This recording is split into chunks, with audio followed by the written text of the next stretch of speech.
வணக்கம். கற்றாழை பாலேஸ் எங்கள் அம்மா இன்றைக்கி செஞ்சு கொடுத்தாங்க. ரொம்ப டேஸ்ட்டாக இருந்துச்சு. அது எப்படி செய்யணுங்கிறத பற்றி அவங்களே சொல்லுவாங்க.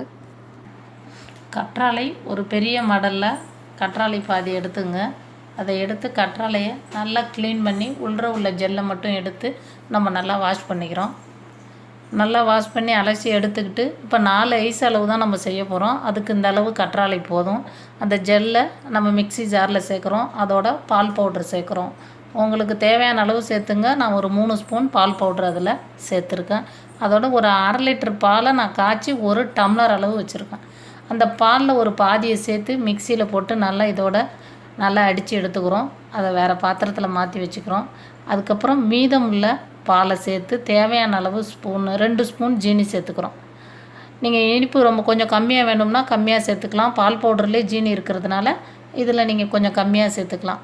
2 ஸ்பூன் நீங்கள் ஜீனி சேர்க்காம கூட கொஞ்சம் இனிப்பு கம்மியாக வேணும்னா கூட அப்படியே நீங்கள் ஜீனி சேர்க்காம பாலை மறுபடியும் ஒரு ஓட்டை ஓட்டி இந்த ஜீனியோட அந்த அடித்து வச்சுருக்க கற்றாழை ஜெல்லோடு சேர்ந்து கலந்து வச்சுங்க.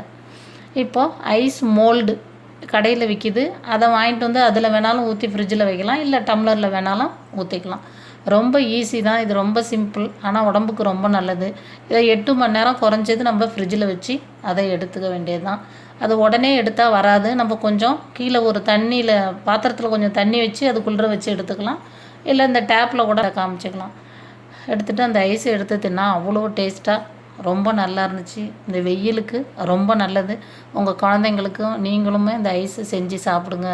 ரொம்ப டேஸ்ட்டாக இருக்கும். உங்கள் கருத்தை எங்களுக்கு சொல்லுங்கள். நன்றி, மகிழ்ச்சி. இந்த ரெசிபி எனக்கு ரொம்ப பிடிச்சிருந்துச்சு. உங்கள் எல்லாருக்கும் கண்டிப்பாக பிடிக்கும்னு நினைக்கிறேன். இதே மாதிரி ராஜபுஷ்பா கிச்சனில் நிறைய யூனிக்கான டிஃப்ரெண்ட் அண்ட் ஹெல்த்தியான ரெசிபீஸ் இருக்குது.